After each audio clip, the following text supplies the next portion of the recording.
bawah beban. Jadi bagian yang ini adalah lentur. Sedangkan lendutan defleksi adalah perpindahan suatu titik pada permukaan netral balok dari posisi semula di bawah beban yang diberikan. Lendutan pada gambar di bawah merupakan indikasi kekakuan seluruh material. Jadi lendutan itu yang bawah, yang ketarik. Nah, untuk dari penentuan sifat lentur ini nanti juga kita akan dapat yang namanya modulus of rupture atau modulus apa ya, rupture itu bahasa Indonesia, rusak lah gitu. Juga dikenal sebagai flexural strength adalah parameter utama yang ditentukan dari jenis pengujian ini. Kurva beban versus defleksi atau kurva tegangan-legangan dapat diplot berdasarkan data. Jadi nanti kurvanya sama juga kayak kemarin. Karena kemarin kan kita kurvanya juga cuma tegangan sama tegangan, stress dan strain. Ini juga sama. Cuman beda bentuk sampelnya aja. Sebenarnya lebih jelas gitu. Jadi ini kayak batang kayu, balok gitu, terus nanti ditekan di tengah.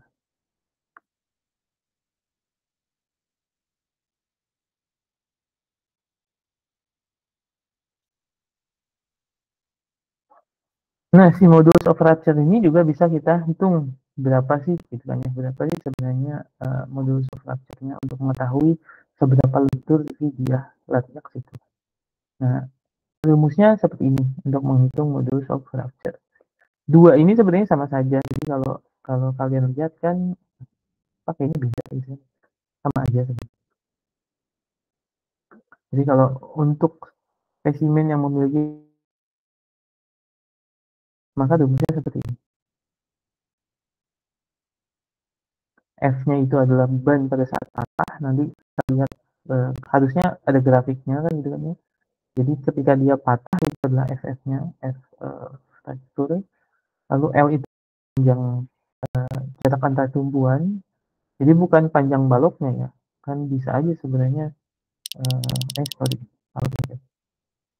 Kan bisa aja sebenarnya panjang baloknya segini gitu. Tapi numpunya di sini. Nah, maka yang dijadikan L itu adalah tumpuan, bukan panjang balok total. Itu.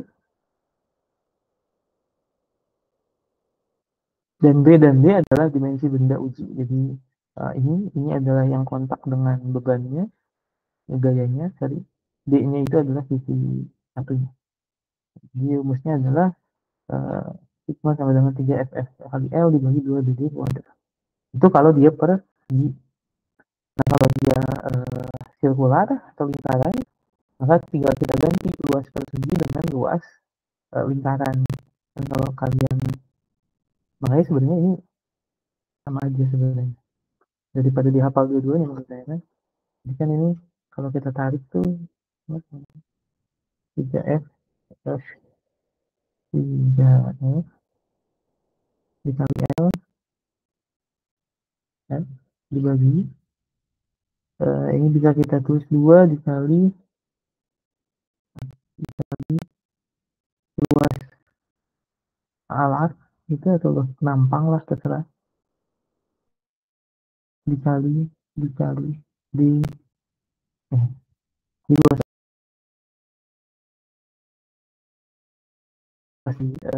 lingkaran ya tinggal 2 dikali setengah PR kuadrat.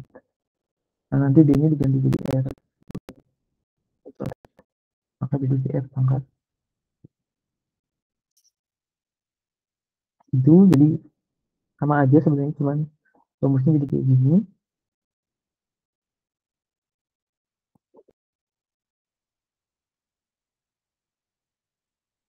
Itu adalah cara untuk menghitung modulus rupture. Oh, bahasa Indonesianya adalah modulus keruntuhan. Nah, ini ada contohnya.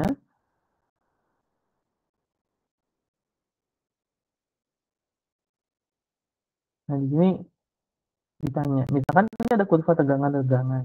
Kan ini sama kan ya, kemarin ada strain.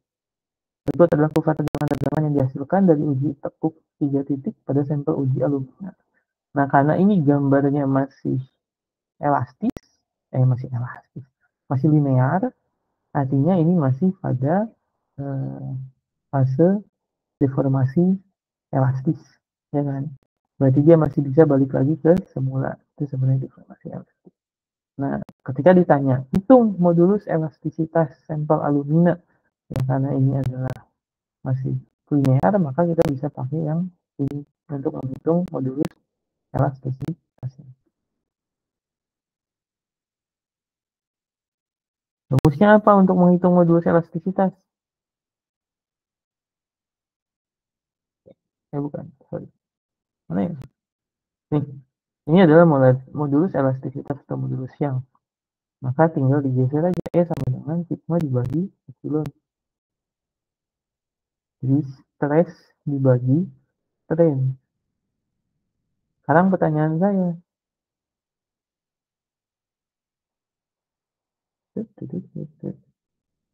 Nah, kan rumusnya gitu tadi ya. Rumusnya ada modulus yang atau modulus elastisitas sama dengan stres dibagi strain. Sekarang pertanyaan saya, yang mana yang kita pakai? Titik ini, titik ini, titik ini, titik ini, atau itulah. Ini A, B, C, ini B ya, D. Yang mana yang angkanya yang kita pakai untuk ke sini? Ada yang tahu nggak? Semuanya bisa Pak. Sampai D Pak. Jawabannya semuanya sama aja. Karena mereka masih kurva linear. Artinya hasilnya harusnya sama aja. Gitu ya. Tuh.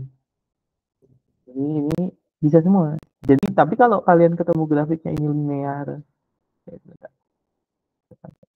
terus masih ada lanjutannya tapi udah nggak linear, nah jangan pakai yang ini. Nah, karena salah. Gitu kan. Karena di situ sudah bukan elastisitas, sudah bukan elastis tapi plastis, kan gitu kan ya. Jadi kalau kita hitung berarti cuma ini titiknya nggak ada yang berhubungan ya. Ini kali ya. 0,00108 dibagi 400. Titiknya nggak ada titik yang pasti.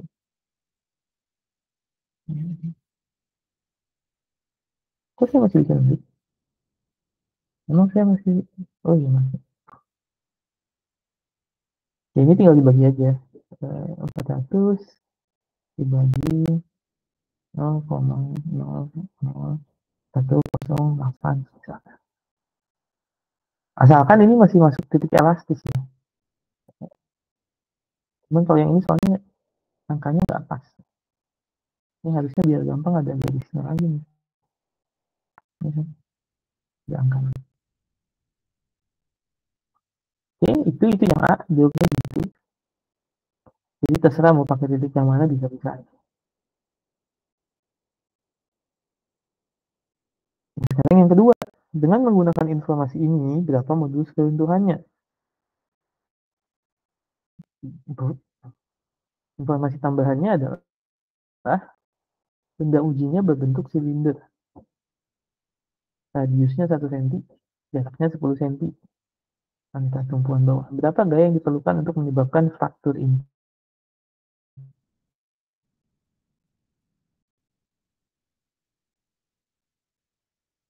Oh, tapi kita harus tahu modulus keruntuhan dulu.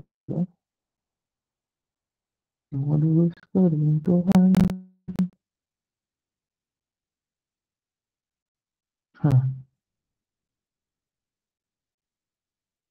Kita balik lagi ke belakang.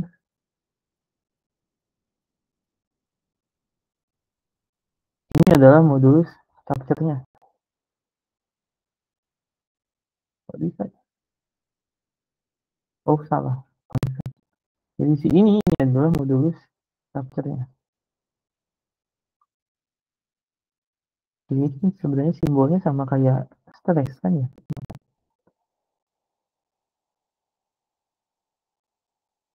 Kalau ditanya hitung modulus dengan menggunakan informasi ini berapa modulus keruntuhan. Nah, sebenarnya makanya ada angka ini sebenarnya menunjukkan ini dia patahnya harusnya. Cuman nggak ada gambarnya juga sebenarnya. Nggak kelihatan kan di sini patah apa enggak. Kalau mau dikasih turun sedikit dulu gitu. Tapi anggaplah ini adalah modulus keruntuhan 400.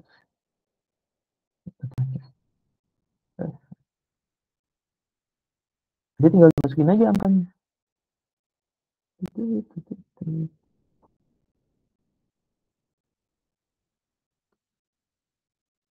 Dari sigma. Ya,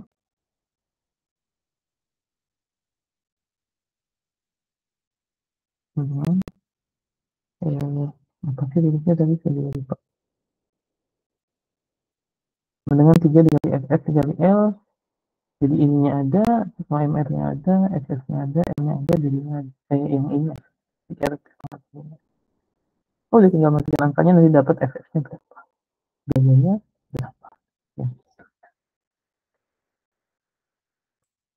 Itu nomor 3. Nah, ini kalau nomor 4, diberikan diagram berikut dari uji lentur 3 titik sampel persegi panjang.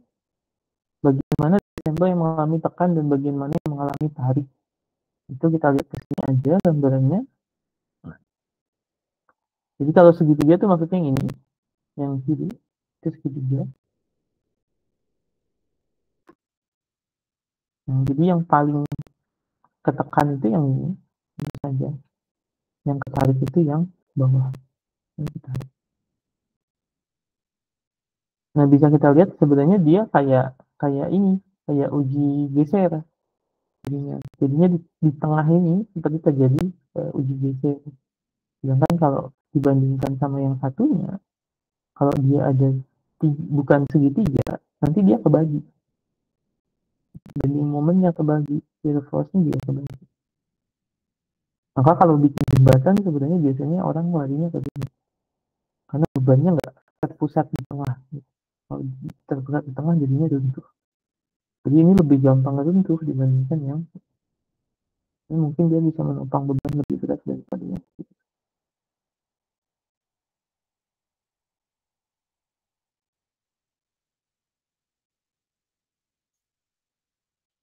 itu modulus keruntuhan.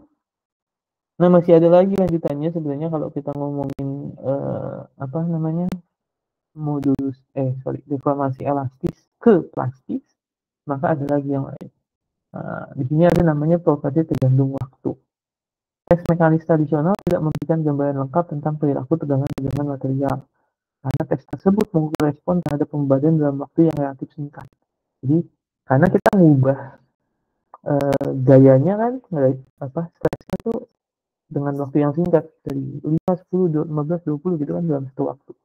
Nah, kalau properti tergantung waktu, atau misalkan dalam suatu aplikasi implan misalkan, maka kan dia itu akan terkena beban dalam waktu yang lama gitu kan. Nah, maka ada yang namanya properti tergantung waktu. Namun beberapa bahan mengalami perubahan pada tingkat molekular yang mengakibatkan perubahan sifat mekanik ketika dimuat untuk waktu yang lebih lama. Salah satunya namanya adalah creep atau mulur. Creep dapat didefinisikan sebagai deformasi plastis sampel, belum begitu. Ini lanjutannya deformasi elastis dan plastis. Ketika dari elastis ke plastis ada yang namanya creep. Jadi ketika tadi deformasi elastis itu adalah dia masih linear, kalau kita gambarkan dirinya dari linear misalnya. Nah, ketika dia masuk deformasi plastis, dia itu akan tidak linear kan gitu kan. Nah, ketika terjadi pertama kali deformasi plastis, ada yang rusak, ada retak gitu kan. Nah, habis itu dia tuh mengalami yang namanya creep atau mulur. Jadi dia deformasi plastis, tapi habis itu dia tidak rusak lagi dan kurvanya linear lagi untuk suatu saat. Itu masuknya creep atau mulur. Didefinisikan sebagai deformasi plastis sampel di bawah beban konstan dari waktu ke waktu. Hal ini dapat diamati di semua bahan, tapi hanya menjadi perhatian sesuatu yang lebih besar, bla bla bla. Uji creep dilakukan dengan memberikan beban konstan pada spesimen sambil mempertahankan sistem pada suhu tetap. Dan yang dihasilkan dicatat sebagai fungsi waktu. Nah, cuman di sini dia nggak menambahkan stres. Gitu. Jadi setelah deformasi plastis, bebannya nggak ditambah, stresnya nggak ditambah, tapi cuma dibiarin aja.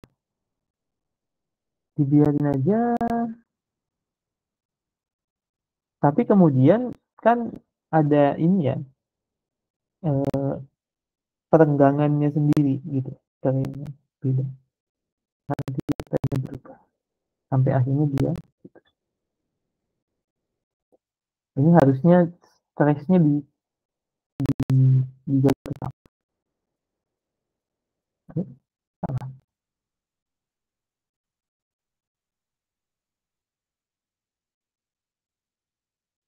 Nah, ini creep. Nah, kurva Muller dapat dibagi menjadi 3 wilayah. Yang pertama itu adalah primary creep. Primary creep itu adalah setelah di awal, ditandai dengan peningkatan tegangan seiring waktu, sedangkan laju creep menurun. Lalu ada creep sekunder. Saat beban berlanjut, keseimbangan terbentuk di dalam bla bla bla. Di daerah ini ada hubungan linear antara tegangan muda dan waktu. Creep sekunder berlangsung paling lama. Lalu ada creep tersier, ini adalah saat dia mau masuk ke rupture, keruntuhan. Jadi pada saat ini gross defect muncul dalam material, ada muncul retakan-retakan yang lebih besar.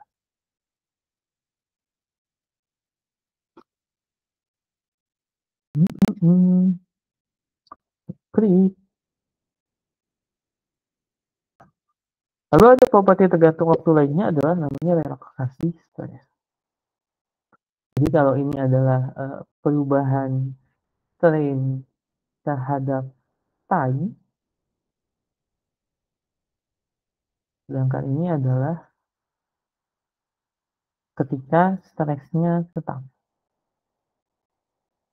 Sementara creep melibatkan deformasi plastis sampel di bawah beban konstan dari waktu ke waktu, jadi stresnya tetap gitu kan ya. Sedangkan relaksasi stres ini adalah kita menjaga supaya di bawah beban konstan, bukan stresnya yang tetap. Sedangkan yang ini adalah stresnya yang tetap. Jadi kita ngejaga stresnya tetap, sementara strainnya akan tambah panjang, dagangannya kan tambah panjang. Kebalikan, relaksasi stres adalah penurunan stres yang terlihat dari waktu ke waktu di bawah tegangan yang konstan. Jadi tegangannya dijaga konstan. Jadi misalkan kalian tarik karet segini, misalnya. Atau kalau kalian tarik mungkin kelamaan. Mungkin kalian jepit gitu kan ya. Terus kalian biarin seminggu. Nanti kan lama-lama dia kayak kendur, longgar gitu kan ya. Nah, itu sebenarnya relaksasi stres. Sebenarnya kan gayanya tetap, stresnya tetap. Karena kita pasangnya segitu awalnya. Tapi kemudian dia jadi longgar. Nah, itu relaksasi stres. Sebagaimana relaksasi stres dilakukan dengan cara yang mirip dengan eksperimen creep, spesimen dibebani dengan tegangan yang cukup untuk menghasilkan tegangan kecil. Perubahan tegangan yang diperlukan untuk mempertahankan tegangan konstan dipantau sebagai fungsi waktu dalam suhu konstan. Jadi ketika kita biarkan dia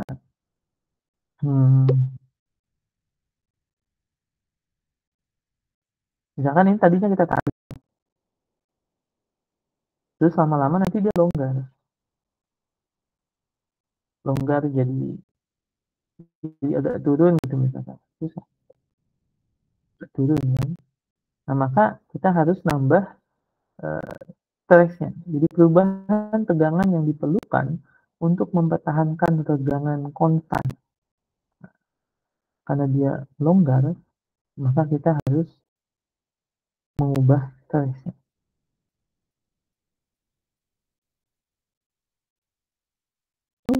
Stresnya turun. Karena tanpa stres pun dia sudah merenggang kan gitu kan. Jadi tadinya misalkan ini 5 meter. Walaupun nanti jadinya enggak lurus. 5 meter terus kita tarik jadi 10 meter. Gitu kan. Nanti seiring berjalannya waktu, nanti dia bisa nambah nih. Agak longgar jadi 11 meter. Atau dia tidak butuh, kalau kita biarin kan dia tambah longgar begini ya. Nah, di sini itu dia tuh menjaga supaya dia tidak membentuk seperti ini. Jadi gayanya kita kurangi supaya dia tetap cuma 10 meter. Gayanya berkurang lagi. tetap 10 meter. Makanya kurvanya jadi stresnya turun panjang waktu, tapi strainnya tuh sebenarnya tetap. Nah, sedangkan kalau creep, stresnya tetap. Jadi kalau creep, misalkan dia ditarik gitu kan ya, terus dia jadi longgar, maka dia nanti ditarik lagi.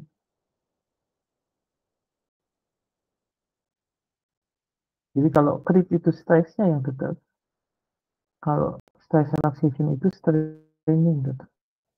Jadi stresnya dikurangi supaya strainnya tetap segitu, gitu, nggak tambah banyak. Ya bolak balik lah. Semoga nggak bisa. Itu dua itu. Nah lalu kalau tadi dibilang ada modulus structure, patah gitu ya atau keruntuhan. Nah kalau patah ini juga sebenarnya ada dua jenis. Kemarin sih udah sempat disebut ya, ada yang namanya brittle gitu ya. Ada brittle kemarin istilahnya itu gentas, brittle, rapuh. Ada yang ulet. Nah jadi kalau kita lihat kurva deformasi plastis, maka nanti akan kelihatan jika deformasi tergantung waktu atau tidak tergantung waktu dilanjutkan, akhirnya material akan patah. Kan gitu kan, kalau kalian tarik terus kan patah. Nah, jika material mengalami deformasi plastis sebelum putus, maka material tersebut mengalami patah ulet. Jadi kalau kalian lihat suatu material, terus grafiknya adalah tadinya linear, terus non linear agak panjang, maka ini adalah patah ulet. Karena dia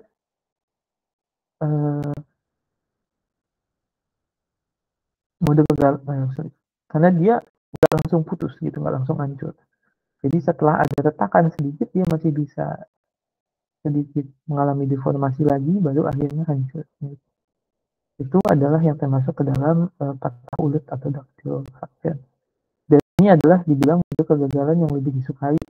Kenapa? Karena ada peringatan. Jadi kalau misalkan bayangin aja di jembatan gitu, bebannya kebanyakan, terus dia retak. Kan bagusnya retak dulu kan gitu kan, retak dulu, seminggu kemudian baru runtuh misalkan. Kan gitu kan enak kan. Nah makanya itu yang lebih disukai. Kalian bayangin aja kalau begitu dia retak, sejam kemudian dia runtuh. Siapa yang lihat tadinya retak? Makanya ini lebih disukai yang patah ulet. Nah yang langsung runtuh gitu atau yang lebih cepat runtuh itu namanya patah gentas atau brittle fracture. Jadi jika ada sedikit deformasi plastis, material menunjukkan patah gentas. Jadi begitu dia tadinya linear, terus non-linear, terus langsung putus. Itu adalah patah gentas. Jenis faktor ini berlangsung cepat dengan sedikit peringatan dan dapat menyebabkan kegagalan perangkat yang sangat fatal. Atau ya kayak ya paling gampang jembatan lah. Kalau pesawat tuh susah. Pesawat tiba-tiba sayapnya retak terus langsung patah kan jauh.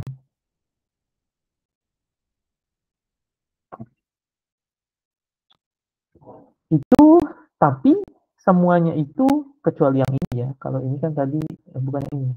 Tadi saya udah bisa aja.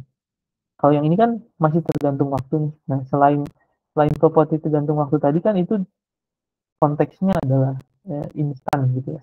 Gayanya sesaat. Nah, sedangkan ini adalah kelelahan dan kelelahan ini adalah statik. Itu adalah akibat pemakaian dalam jangka waktu yang lama, paparan terhadap gaya dalam jangka waktu yang lama. Di sini dibilang pembebanan berulang dapat menyebabkan kegagalan pada tegangan yang secara signifikan lebih kecil daripada kekuatan tarik atau lilit. Jadi bisa aja sebenarnya benda ini bisa menahan nggak gini. Jadi benda ini misalkan dia bisa menahan tarikan hingga X dalam satu waktu. Nah, tapi ketika dia dipakai secara berulang, maka mungkin saja dia itu akan rusak, patah, gitu ya, dengan gaya yang lebih kecil, misalkan setengah X. Padahal dia kalau diuji tarik, dia butuh X strain untuk membuat dia putus. Tapi ternyata kalau dia sudah dipakai berulang-ulang, dia hanya butuh setengah X. Maka ada perlunya juga kalau kita memang membuat suatu aplikasi yang akan dipakai berulang-ulang, itu bukan buat satu saat. Maka yang ini juga perlu diukur. Gitu. Jenis kegagalan ini yang dikenal sebagai kegagalan terlahan, terjadi secara tiba-tiba setelah material mengalami banyak siklus perubahan tegangan atau berikutnya. Jadi dia kayak otot lah, kontraksi, relaksasi, kontraksi, relaksasi, kontraksi, relaksasi. Patah lelah bersifat getas. Nah, jadi dia betul tiba-tiba dengan sedikit deformasi plastik. Sekitar patahan bahkan pada material yang ulet. Jadi walaupun materialnya itu aslinya ulet, gitu ya, jadi material bahan kita itu sebenarnya mengikuti yang ini, gitu, yang patah ulet. Tapi ketika dia dipakai berulang, dia bisa jadi patah getah. Kegagalan kelelahan terjadi dalam 3 tahap utama, yaitu inisiasi, perambatan, dan kegagalan akhir. Retakan kecil dibuat di area dengan tegangan tinggi, retakan ditambah besar. Setiap siklus penguatan berturut-turut terjadi dengan cepat setelah retakan sesuai ukuran tertentu. Nah, ini adalah gambaran untuk alat yang bisa digunakan untuk menguji stent vaskular.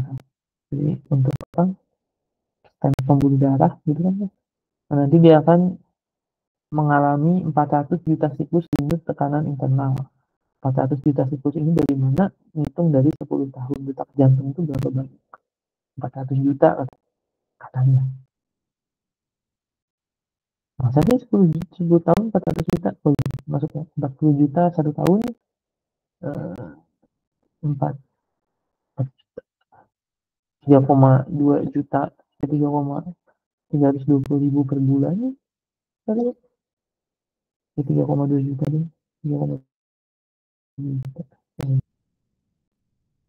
Memaksa mereka untuk mengembang dan berkontraksi secara radial di setiap siklus di bawah simulasi lingkungan fisik. Jadi bisa aja si stent vaskular ini kan dia bentuknya gini, gitu kan. Terus nanti dia akan dikembang kempiskan, dikembang kempiskan terus menerus sampai dia sampai 40 dan 400 juta kali. Mungkin akhirnya ketemu, oh dia bisa sampai 400 juta kali dengan gaya X. Tapi kalau kalian cobain sekali sampai dia hancur, misalkan, entah kalian enggangkan atau tekan terus gitu, nanti mungkin dapatnya nilainya jauh daripada X. Tapi ketika dipakai dia hanya butuh X supaya dia bisa rusak setelah 40 juta kali. Itu kelelahan dan kegagalan kelelahan. Nah, itu adalah parameter-parameter yang bisa diukur, gitu kan. Nah, ini ada sekarang beberapa teknik karakterisasi yang bisa digunakan untuk mengkarakterisasi permukaan suatu benda atau simpan ya atau kalau yang pertama, beberapa teknik untuk melakukan karakteristik permukaan adalah analisis sudut kontak, mikroskop cahaya, spektroskopi, dan mikroskopi. Mikroskop tuh macam-macam.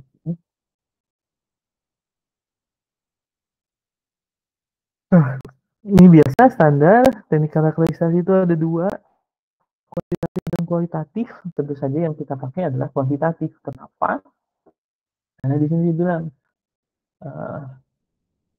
untuk memahami bagaimana sifat degradatif permukaan dan bulk mempengaruhi respon biologis terhadap biomaterial, penting untuk mengukurnya terlebih dahulu. Karena kan nggak bisa kita bilang, oh ternyata pembelahan selnya atau proliferasinya itu meningkat 2 kali lipatnya karena permukaannya lebih kasar. Jadi kita punya permukaan halus dan permukaan kasar. Ternyata proliferasinya meningkat 2 kalinya. Nah ini nggak bisa. Yang ini udah kuantitatif, tapi ini masih kualitatif. Nggak bisa kita bikin hubungannya. Lebih kasar seberapa kasar? Seberapa lebih kasar daripada yang satunya kan? Makanya dia penting untuk mengukurnya terlebih dahulu. Dibuat kuantitatif. Ini kuantitatif mengajarkan ukuran numerik dari properti dalam unit absolut atau relatif, atau kualitatif nggak ada angkanya, cenderung subjektif. Misalnya tindakan yang di bawah mikroskop adalah kualitatif. Oh, bendanya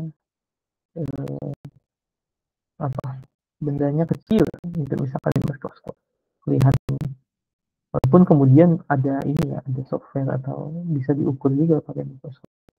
Tapi aslinya kan cuma kualitatif. Oh, warnanya merah misalnya. Oh, warna merahnya ada banyak. Itu kan kualitatif. Kalau kuantitatif, oh warna merahnya sekian persen.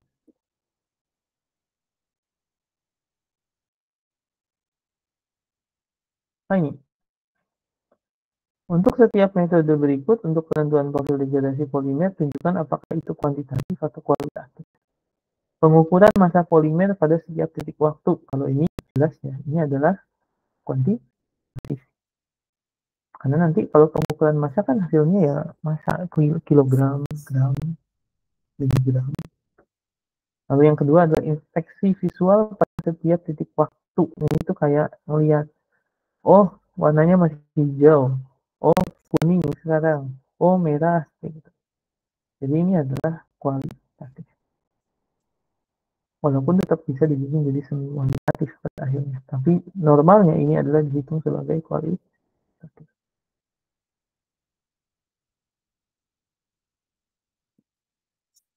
Ada yang mau nanya dulu? Mengucapkan. Ada apa itu? Jam berapa ini? Oke.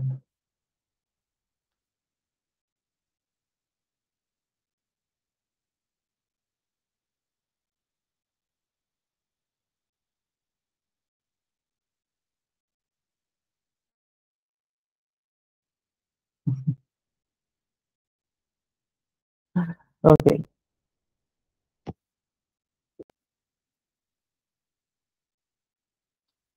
Selanjutnya adalah kalau udah tahu kualitatif kuantitatif, menurut teknik karakterisasi permukaan.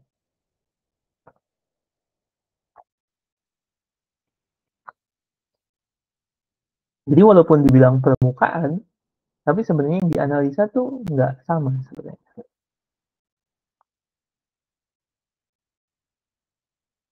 Misalkan kita menganalisa metodenya adalah kontak angle, ini yang pakai tetesan air. Sebenarnya. Prinsipalnya, liquid plating of surface is used to estimate the energy of the surface. Jadi untuk mengetahui energi permukaan dari materialnya. Kontak angle itu, tapi yang bisa diukur dari situ itu cuma 30 sampai 20 Armstrong permukaan. Sorry. Gimana sih? Jadi kalau ini ada gambarnya, gitu. Nah, jadi yang bisa diukur itu cuma 3 sampai 20 Armstrong dengan kontak angle. Dengan spesial resolusinya sampai 1 mm. Lalu ada SK ini dengan menggunakan sinar X. Dia lebih dalam, 10 sampai 250 Armstrong. Spatial resolusinya juga lebih kecil. Jadi lebih detail, lebih teliti, semacam. Lalu ada Auger electron spectroscopy. Ini juga lebih lagi, tapi dia kedalamannya kalah, tapi dia lebih resolusinya lebih tinggi. Lalu ada SIMS, ada FTIR-ATL, ada STM, dan ada FM.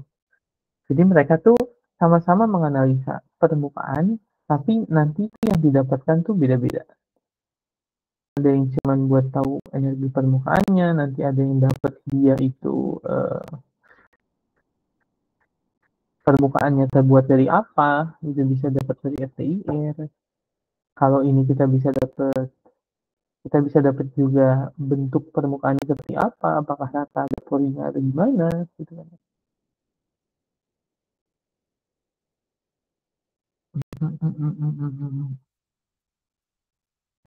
Ini XM ini ASN.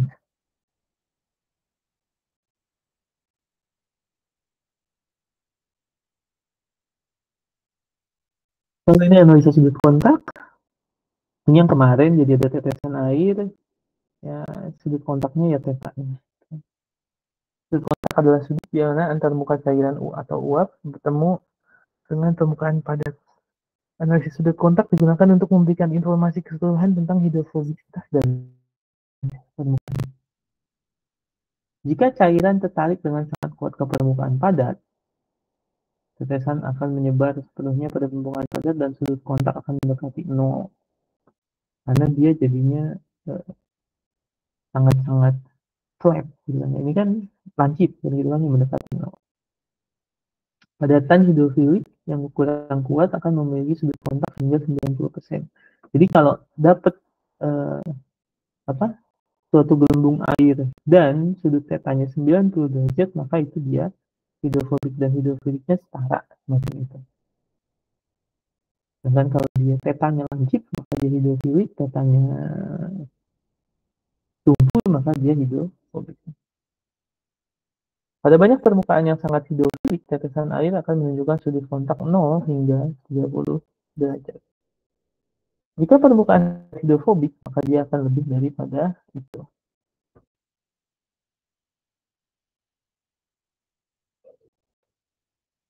Nah, si sudut kontak ini juga bisa digunakan untuk mengkarakterisasi energi permukaan. Tadi kan tujuannya itu ya, mengetahui energi permukaan. Rumusnya adalah ini. Ini adalah persamaan Young. Sayangnya nggak kebaca ini. Tapi gamma SP, SP ini adalah, bisa dilihat di sini, SP itu adalah solid vapor, SL itu solid liquid, dan ini adalah liquid vapor. Jadi, dan gamma itu adalah energi bebas pada permukaan. Ini energi bebas antar muka antara solid dan vapor dikurangi energi bebas dari antar muka solid liquid dikurangi energi bebas antar muka dari liquid vapor dikali dengan cos theta, itu harus sama dengan 0. Itu adalah persamaan. Nanti dari situ kita bisa dapat berapa sih sebenarnya permukaan dia tuh berapa energi.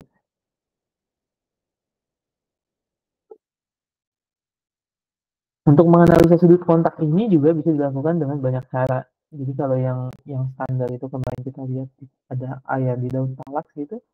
Nah, ada metode lain. Ini metode yang kedua, yang B. Ini adalah metode pelat Wilhelm. Jadi kita masukin pelat, terus kita tarik. Tapi jangan sampai keluar. Kita tarik. Jadi nanti masih ada cairan yang nempel di permukaan. Jadi kayak naik gitu. Nah, itu yang nanti diukur sudut kontaknya. Lalu yang C itu adalah kebalikannya. Kalau biasanya kita punya gelembung air sekitarnya udara, kalau yang C itu adalah namanya metode gelembung udara tawanan atau air trap. Gitu kan. Jadi ada gelembung udara, jadi dia yang di dalam air. Nah, sudut kontaknya adalah kebalikannya dari yang biasa. Karena kalau yang biasa kan salah.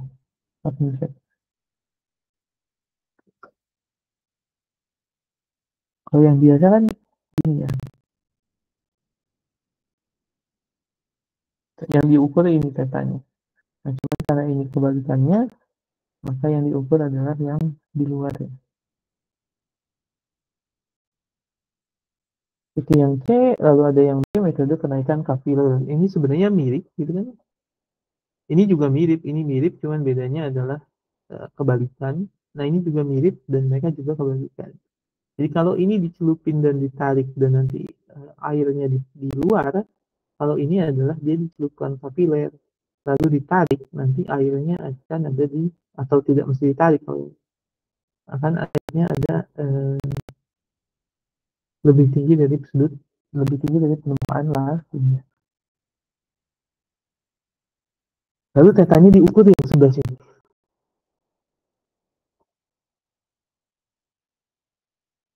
Itu teknik untuk analisis kontak di dalam macamnya.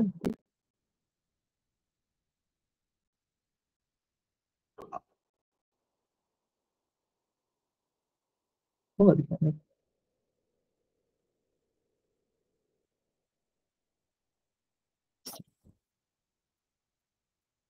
Nah ini caranya, kalau kemarin kan saya bilang kalau mau cobain di foto gitu memang paling gampang begitu. Jadi begitu kalian misalkan foto foto misalkan, oh saya nggak full screen show. Ya. Misalkan kalian foto, anggaplah ini foto, terus ya tinggal kalian edit di uh, aplikasi. Ya salah, ini kan katanya.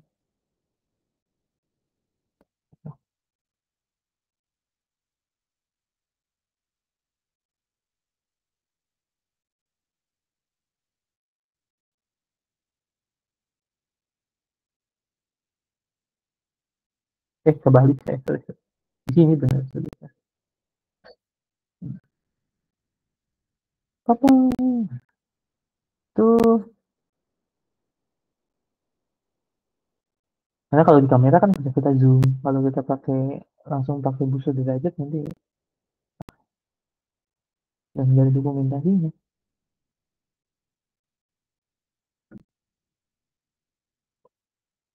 Lalu kita juga bisa menggunakan mikroskop cahaya untuk mengetahui topografi permukaan. Cuman memang kalau pakai mikroskop cahaya ya nggak bisa gede-gede banget kelihatannya gitu kan. Paling pori-porinya ya kelihatan tapi nggak terlalu besar.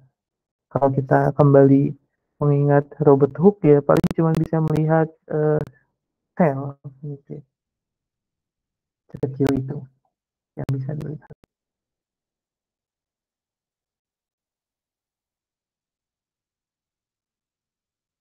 Ini adalah bagian dari mikroskop cahaya, tapi saya rasa tahu semuanya ya. Dan mereka tuh sebenarnya simpel. Jadi kalau ini mikroskop cahaya isinya ada sumber yang menghasilkan cahaya putih, lensa, tempat sampel, lalu ada detektor. Maka kalau kita ganti di mikroskop elektron ya tinggal diganti. Sumber menghasilkan elektron, lensa juga ada. Sorry, lensanya ada nggak ya? Mungkin filter dan lensa. Lalu ada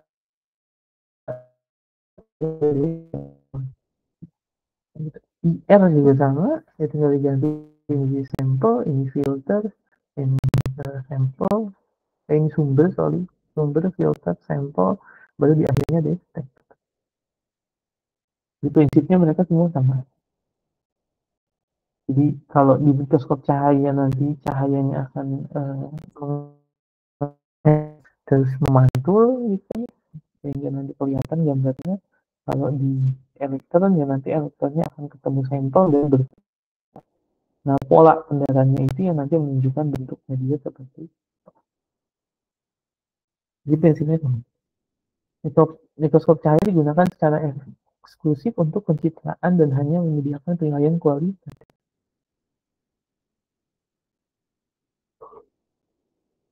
Selain pencitraan topografi permukaan, instrumen ini sangat penting dalam analisis histologis untuk penilaian biokompatibilitas. Keuntungan utama mikroskop cahaya adalah bahwa vakum tidak diperlukan untuk melihat sampel, tetapi tetap sulit untuk melihat sampel yang kental atau terhilir. Source lenses sample stage detector.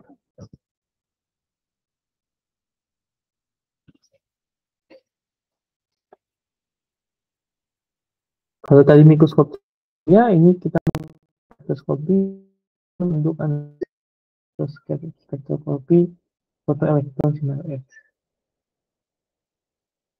Spektroskopi fotoelektron sinar X bekerja dengan mengenali sampel yang menyebabkan elektron dikeluarkan. Jadi sama kayak tadi tembak nanti berkinar. Kayaknya di belakang ada prinsip.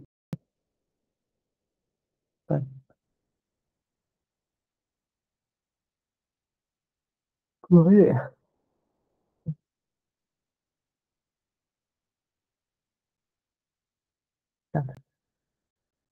Loading ulang. Baik. Jadi pada prinsipnya kenapa bisa berpendar? Karena atom itu punya elektron. Dan ini atom, inti atom, jadi kan di sini ada elektron. Nanti ketika kita tembakkan dia dengan 0x, 0x itu kan misalkan walaupun di sini bilang sinar, sebenarnya kan dia punya energi gitu. Energi, nah energinya ini akan mengeksitasi apapun yang ada di sini. Ketika dia ada eksitasi, terus nanti dia mau turun lagi, maka dia akan melepaskan energi. Nah, energinya itu yang bisa berupa elektron lepas, juga bisa gitu.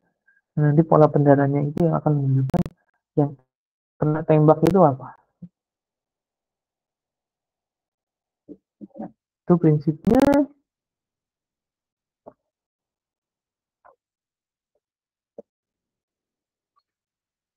Oh, ini sini bilang bahwa identifikasi unsur-unsur dalam sampel dapat dilakukan secara langsung dari energi kinetik serta elektron yang dikeluarkan. Jadi kalau misalkan ada atom, ini inti atom, lalu di sini ada elektron, ditembak energi, dan nanti elektronnya ketika dia lepas, gitu ya, ketika dia lepas karena energi itu kan dia bergerak, gitu ya, bergerak itu dia punya energi kinetik. Nah dari sini kita bisa tahu nanti dia itu sebenarnya berasal dari mana, inti atom siapa misalnya. Punya dari mana itu bisa tahunya? Karena kita tahu bahwa ini adalah cahaya yang kita kasih, kita tahu ini energinya. Nanti kita tahu energinya ini berapa, kita mengukur dengan di detektor energi kinetik dari yang dipendarkan.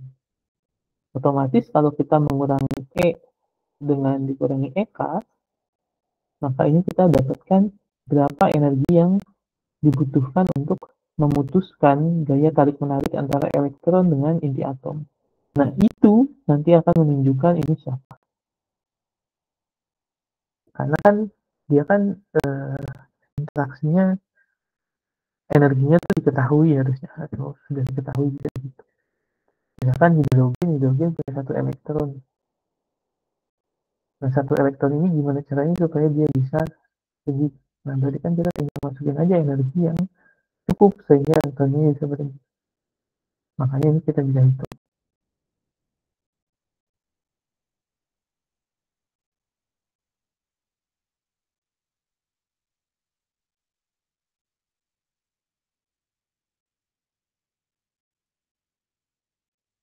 Ada yang mau nanya dulu? Jadi mengantuk sekali. Ya? Ada yang ngacung nggak sih? Pak, izin bertanya. Mungkin kalau misalnya kita tes pakai ini ada kesalahan gitu Pak, kan satu atom itu bisa punya satu unsur itu kan bisa punya nomor massa yang beda ya Pak. Itu mungkin terjadi kesalahan nggak Pak? Oke. Jadi kalau ditanya mungkin, jawabannya mungkin.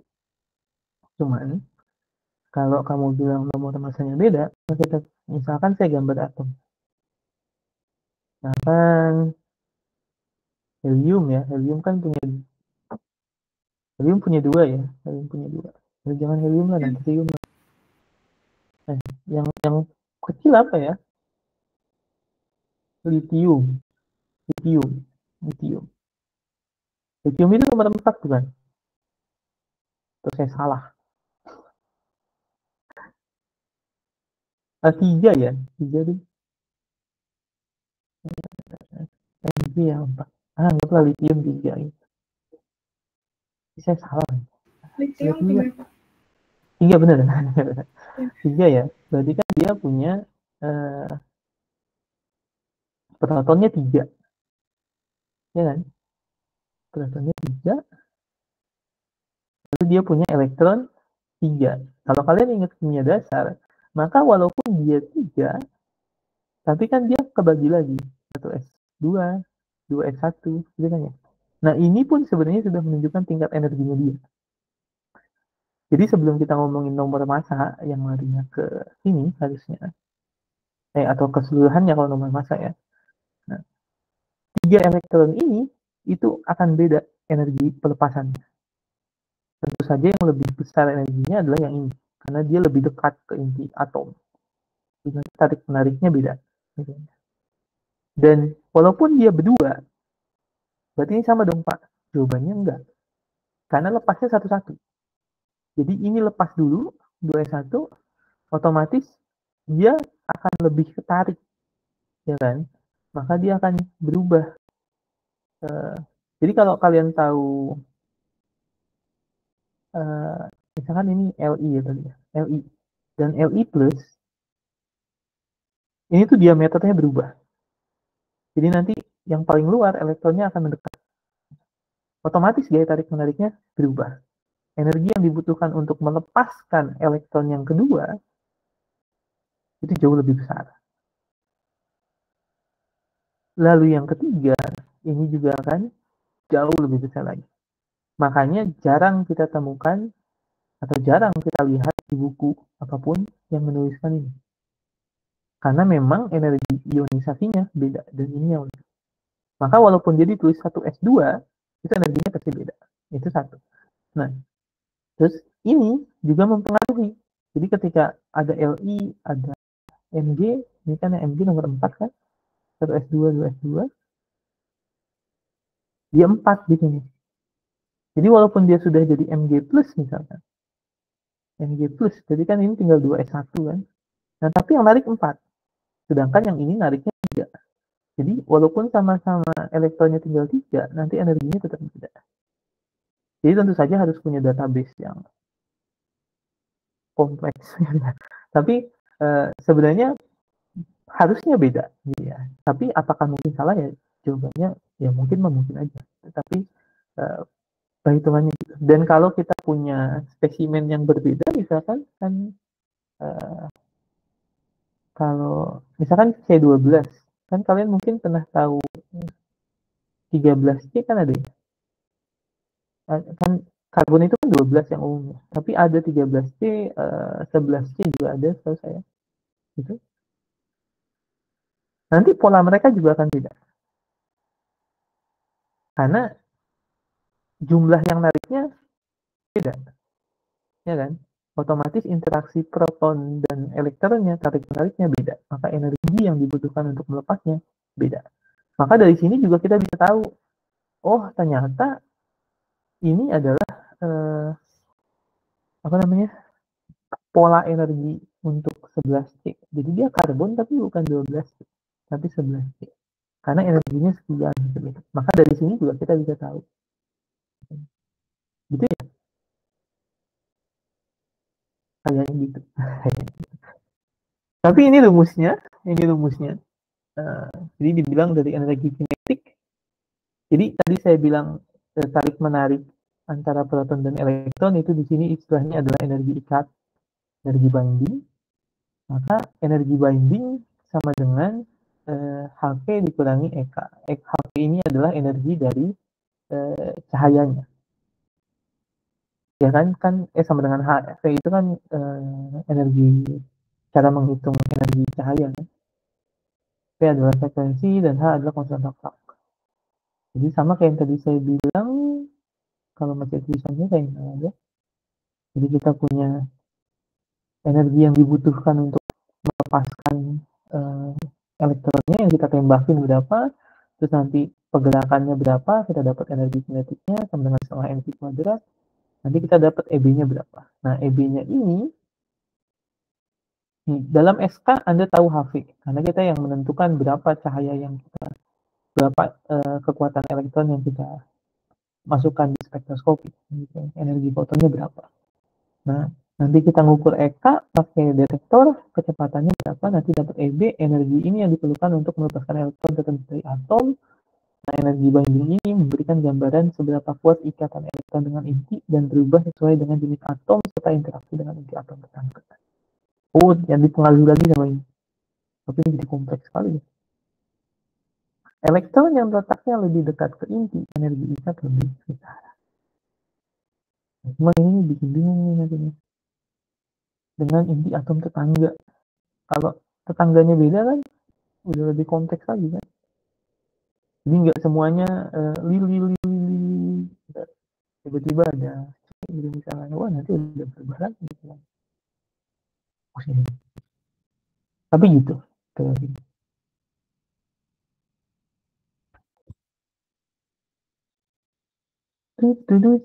Nah ini adalah polanya banding energi.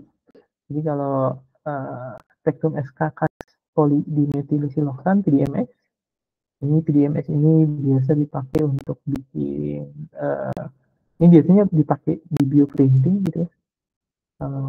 Kalau kalian tahu mikrofluidik, maka biasanya PDMS itu dipakai buat itu, bahan untuk membuat itu.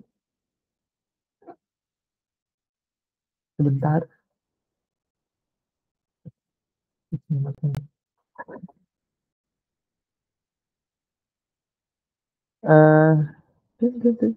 Ya, itu PDMS. Ini polanya, jadi kelihatan bahwa ini binding energinya ada yang lepas satu, ada yang lepas lagi, ada yang lepas lagi gitu. Dari pola ini nanti ketahuan, oh ini ada oksigen, oh ini karbon, oh ini silikon.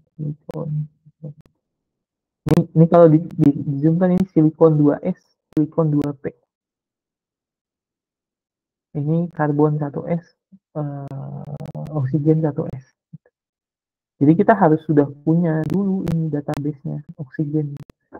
Kalau sendirian berapa, kalau sama siapa gimana, dia nanti bisa nonton. Dari sini nanti keluar. Tapi memang tidak semudah itu, karena misalkan kalau kalian lihat, dari mana tahunya? Ini kan cuma dapat OC, SS, SI, SI. Itu dari mana tahunya dia membentuk ikatan seperti ini ya? Gitu. Di bagian itu yang harusnya. Tapi prinsipnya gitu, jadi ketika dia ditembak sinar, elektronnya lepas. Nah, elektronnya lepas itu nanti akan dilewatkan pada suatu medan magnet. Gitu. Nah, dari kecepatan dia pergerakan di medan magnetnya itu dan pembelokannya nanti kita bisa tahu. Di sini nanti dia diukur kecepatan masuk ke gitu. Mirip-mirip kok. Mass spektroskopi juga kayak gini cara. Skema perawatan SK. Pertama sampel dibombardir dengan sinar gitu kan. Ini sampel tembakin sama sinar X. Nanti ada yang lepas elektronnya kan, emitted fotoelektron. Nanti masuk ke hemisphere tadi, nanti sampai ke detektor, nanti dideteksi.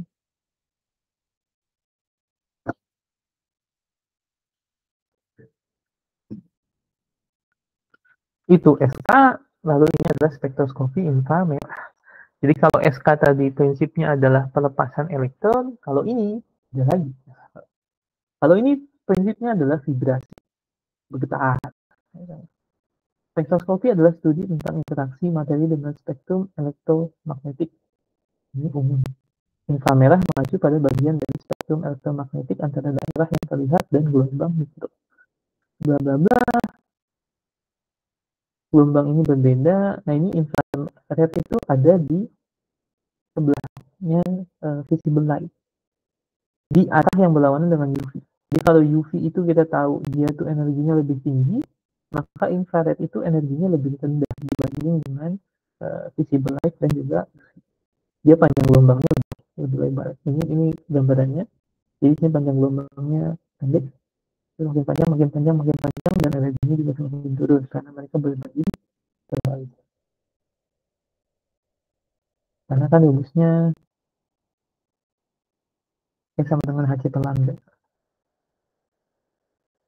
Sama dengan sama dengan HC per lambda, maka kita tahu kalau lambdanya naik, maka energinya turun. Karena mereka berbanding terbalik. Karena kecepatan cahaya C adalah konstan, frekuensi V jumlah siklus gelombang politik dapat diselesaikan dalam waktu yang sama dibanding terbalik dengan berapa lama osilasi atau panjang gelombang. Seperti ini jangan bingung, Pak, kenapa kecepatan cahaya 3 kali 10 pangkat 10, karena ini satuannya sentimeter. Biasanya kan 3 kali 10 pangkat 8 meter per second.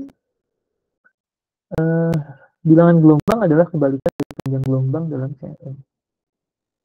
Jadi tinggal bilangan gelombang itu sama dengan 1/8. Itu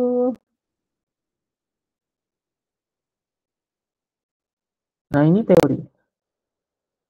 Jadi kalau molekul itu kan berikatan ya. Ini makanya sebenarnya bingung ya. Belajar gini apa belajar fisika sih? Jadi kan molekul ini kan berikatan ya. Misalkan CH4 ya. CH4 mah satu tuh. Ini C2H6 2H6. Ini H semua yang enggak itu. Nah, ikatan ini AA ini jelas. Terus ini C. Terus ini sama.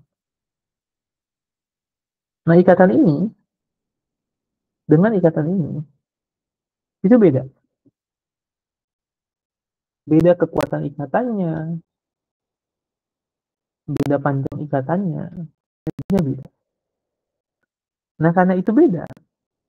Sama kalau kayak kalian main gitar gitu ya, atau alat musik lainnya yang pakai string, pakai senar. Kalau kalian bisa nyetem gitar, saya nggak tahu bahasa lainnya.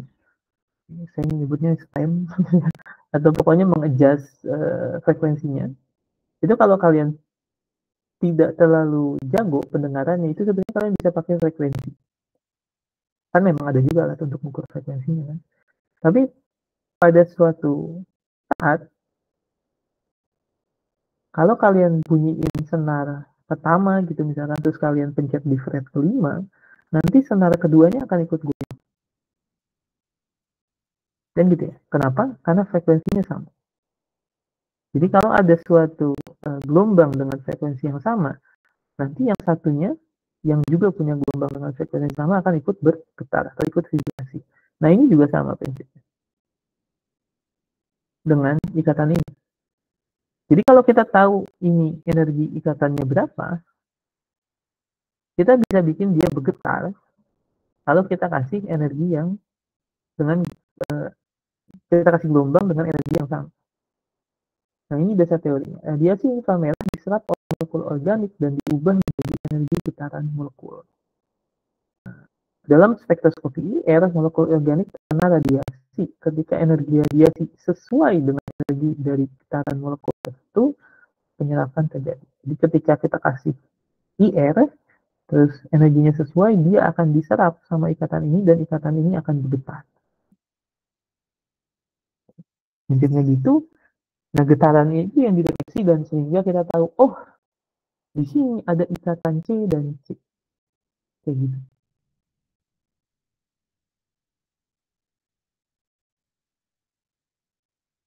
Oke. Ada dua jenis getaran ikatan, peregangan dan tikungan. Tapi itu nggak terlalu penting. Tapi pada prinsipnya mereka tuh bergetar kalau ada energi yang sesuai. Walaupun bentuk getarannya beda-beda. Nanti hasilnya akan seperti ini. Ini menunjukkan ada gelombang. Nanti dari sini baru ketahuan ini sebenarnya siapa.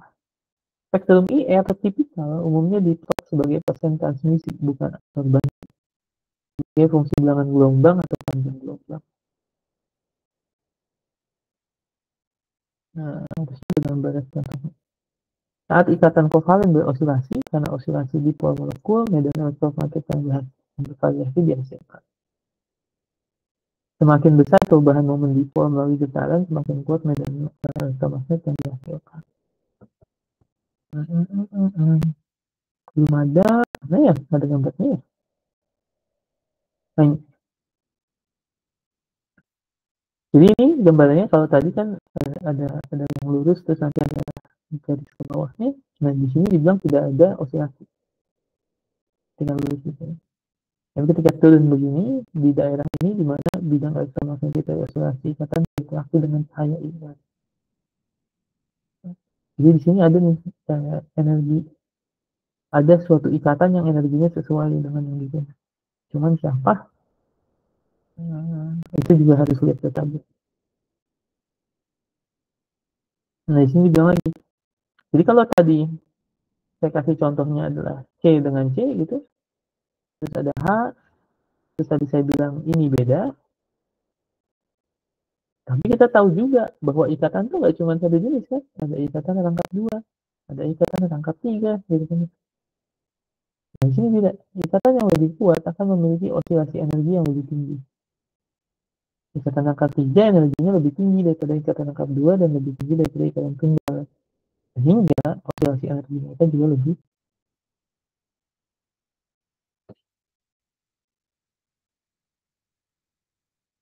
Jadi nanti ini ada gambarnya energi per frekuensi osilasi.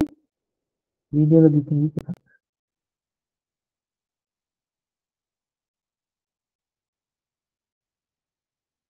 Infrared.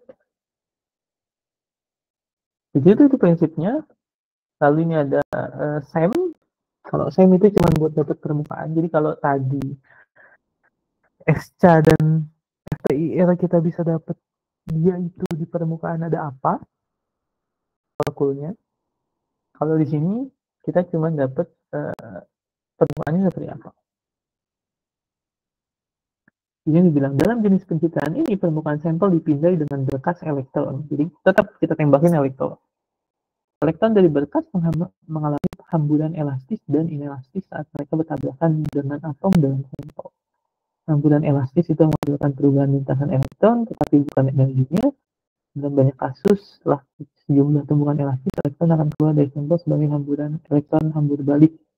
Nah, itu nanti dibaca aja. Kalau bingung, kita cari gambarnya aja yang lebih gampang. Ini bukan. Tapi kayaknya saya lihat ada yang lebih jelas. Gambarnya mana ya?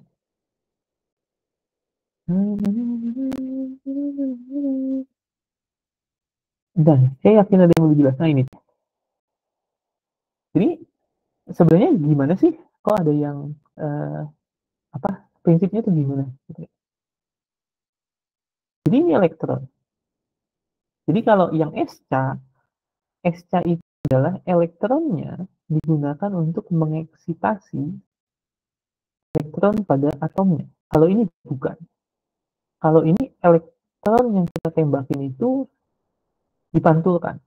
Jadi kita bukan berharap elektron pada atomnya akan tereksitasi dan lepas, ya, bukan. Tapi ini kita berharap si elektron yang kita masukin itu lewat atau balik. Jadi kita tembakin karena elektron itu adalah partikel, ya kan? Dualisme gelombang partikel.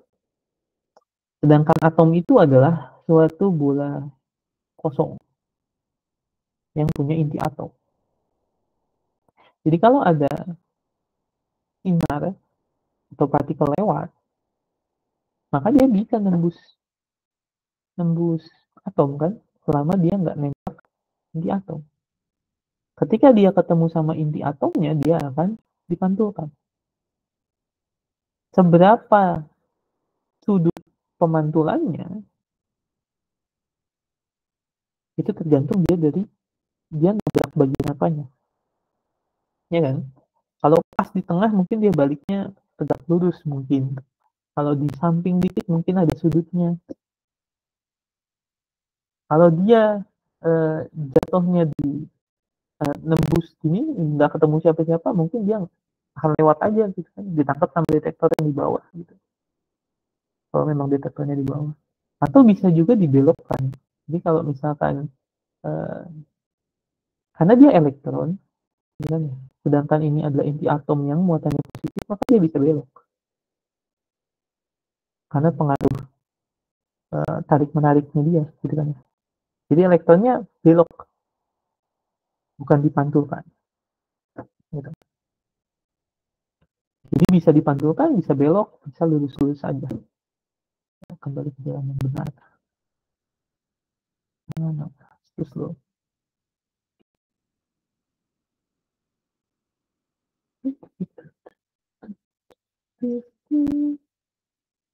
Ini tadi udah. Oke. Ini tadi sama aja. Secara singkat, kami menembak elektron berenergi tinggi dan menganalisis elektron atau sinyal X yang keluar. Yang keluar, pantulkan, gitu. Atau lewat aja. Nah, ini gambarannya ada beam lewat, kita tembakin elektron, tidak. Ada yang lewat, ada yang di tersebar, gitu kan. Ini yang kemungkinan besar dibelokkan. Ada yang dipantulkan.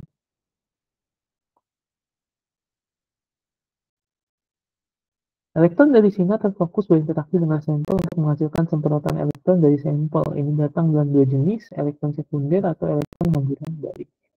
Saat berkas bergerak melintasi sampel, semprotan elektron kemudian dikumpulkan sedikit demi sedikit dan membentuk gambar sampel kami di layar komputer. Jadi dari pola pemantulannya itu nanti diproses sampai akhirnya muncul kira-kira gambarnya seperti apa sih yang di permukaan itu.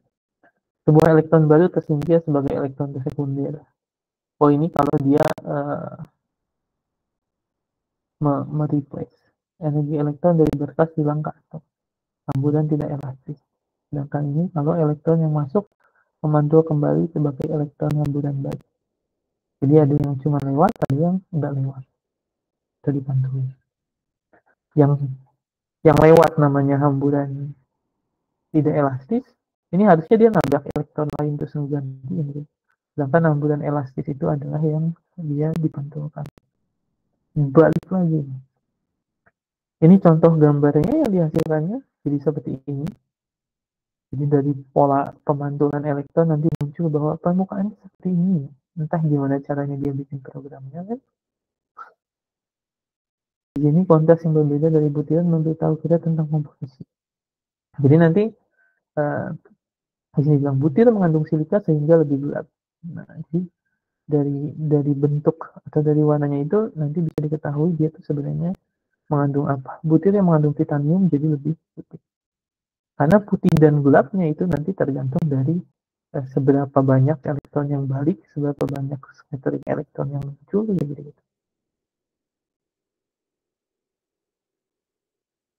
Yang tadi memahami analisis komposisi menggunakan sinar X, bla bla.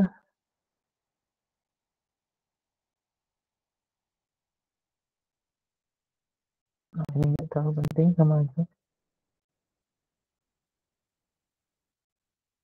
Nah, ini caranya, detektornya cuman tetap nggak jelas juga. Tapi pada prinsipnya, ini kemarin aja. Jadi pada prinsipnya dia tuh kayak gini. Jadi misalkan kita punya permukaan, karena ini kan mendeteksi atom ya. Atom kan kecil ya. Tadi kan saya bilang kalau saya punya atom, maka ini inti atomnya nanti ada sinar yang lewat di sini, di sini, di sini, di sini, di sini, di sini, gitu kan. Yang ini dipantulkan tentu saja yang ini lewat. Nanti yang kena di samping sini mungkin akan dipantulkan dengan sudut yang berbeda. Nah, jadi prinsipnya adalah seperti ini. Jadi ini atom, anggaplah ini atom. Dia ditembak terus di sepanjang ini, gitu kan. Nanti yang hit atau yang dipantulkan nanti warnanya akan beda. Yang lewat warnanya mungkin putih, gitu kan. Nah, dari sini nanti akan kelihatan, oh ternyata di bagian ini itu dia dipantulkan semua. Oh, sudut kalau di sini pemantulannya sekian. Maka nanti dapat gambarannya seolah-olah di sini ada sesuatu. Di sini kan. Jadi kayak di sini kan dibilangnya dipindah gitu. Enggak terus dipindah. Tapi kayak nge-scan gitu, tembakin satu-satu. Itu kalau di film mungkin apa, misalkan ada orang gitu kan, terus dicari orangnya sembunyi di bawah tumpukan jerami. Di bawah tumpukan jerami. Ini orang di bawah tumpukan jerami. Nah, terus orang di atas nusuk-nusukin pedang. Nggak ada gitu kan. Terus sampai tangannya ada bunyi sedikit kan, gitu kan. Nah, di sini ada nih gitu. kayak gitu. Mungkin sederhananya gitu. Tapi mirip. Kenapa contohnya begitu? Tapi itu yang paling gampang muncul di kepala saya. Ini karakterisasi permukaan. Ini masih STEM. Ini gambarannya, tapi nggak terlalu ini ya, karena memang objeknya objek besar 0,6 cm. Tapi dari sini kita bisa lihat permukaannya seperti apa sih. Lalu ada AFM. AFM ini lebih apa ya? Resolusinya lebih tinggi daripada SEM.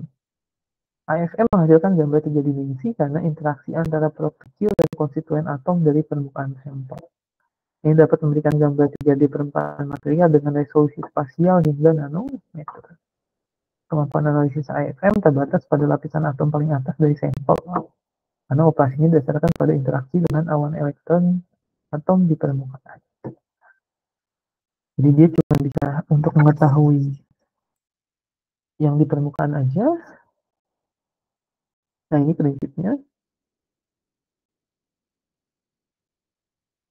Kalau di sini ada tulisannya. Di AFM, dia itu dipasang cantilever. Ketika ujung bertemu permukaan material, nanti akan ada gaya van der Waals dan interaksi elektrostatik antara ujung atomnya dengan si cantilever. Dan atom di permukaan menciptakan profil gaya yang khas dan menyebabkan tarikan ujung ke permukaan sehingga membengkokkan cantilever. Nah, ketika dia bengkok, nah maka ketahuan di situ ada apa? Untuk mendapatkan gambar, bla bla bla. Jadi yang direkam adalah perubahan si cantilevernya. Kan dibilang menciptakan profil gaya yang khas dan menyebabkan tarikan ujung ke permukaan sehingga membengkokkan cantilever. Jadi dia cantilevernya akan bengkok tergantung dari permukaannya. Sehingga nanti dapat, oh ini bentuk permukaannya seperti apa. Itu AFM.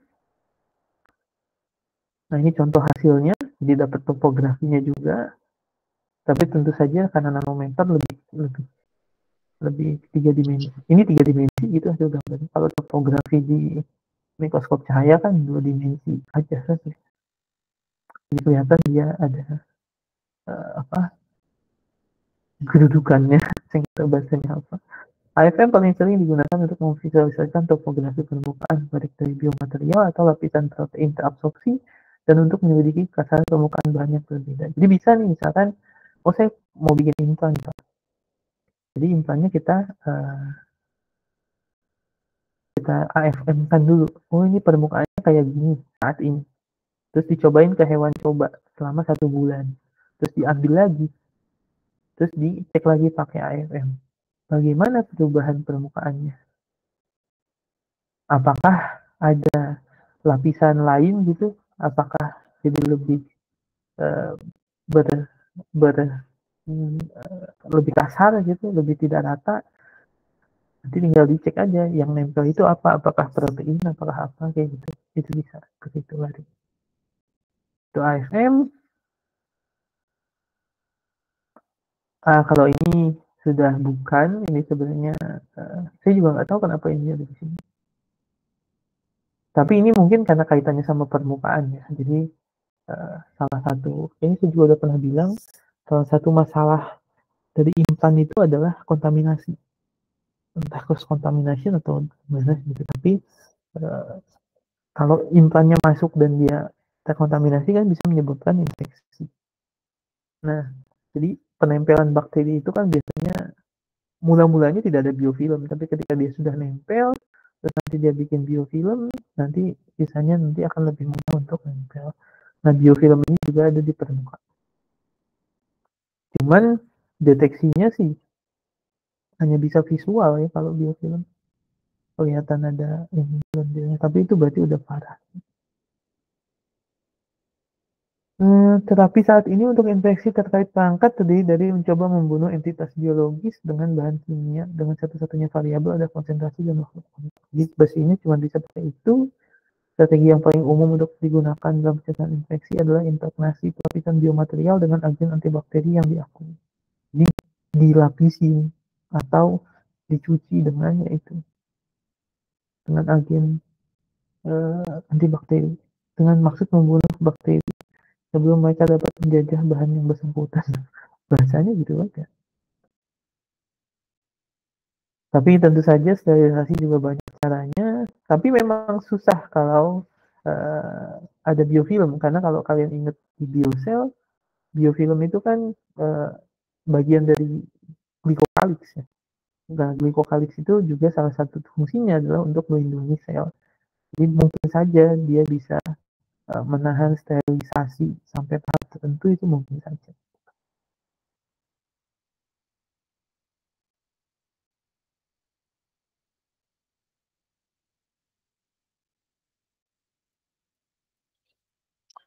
Ya, itu materinya untuk pertemuan hari ini. Pertemuan kita kan sisa 2 pertemuan ya, 14 dan 15. Sebenarnya itu isinya adalah presentasi.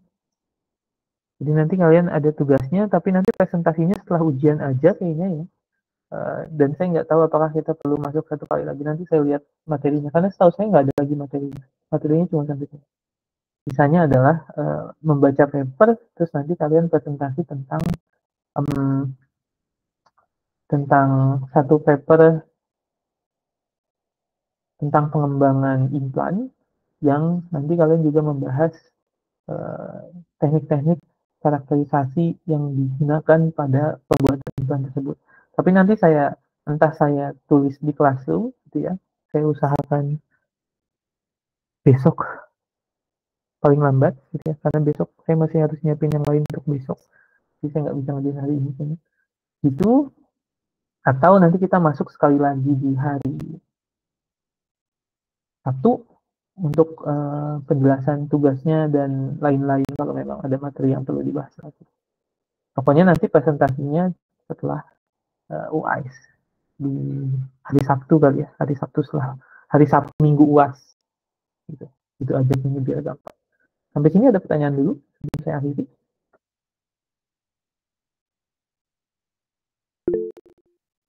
Oh, ini gimana cara endingnya? Ya, ada yang ngaco bukan? Pak, untuk materi UASnya Pak belum di-share. Hah? Apa? Sorry? Materi UAS Pak. Oh iya, saya belum upload ya. Iya, nanti saya upload. Kalau tidak ada muncul sampai besok, besok tuh, kalau saya bilang besok tuh di waktu kalian adalah sampai Rabu pagi. Rabu jam 6, karena Rabu jam 6 di sana, di saya jam 12 malam. Jadi masih hitungannya masih besok. Jadi kalau nggak ada sampai Rabu pagi kalian bangun belum ada, nah kalian ingetin saya. Karena saya kemungkinan baru bisa megangnya besok sore. Itu ada lagi yang mau ditanyakan? Nggak ada?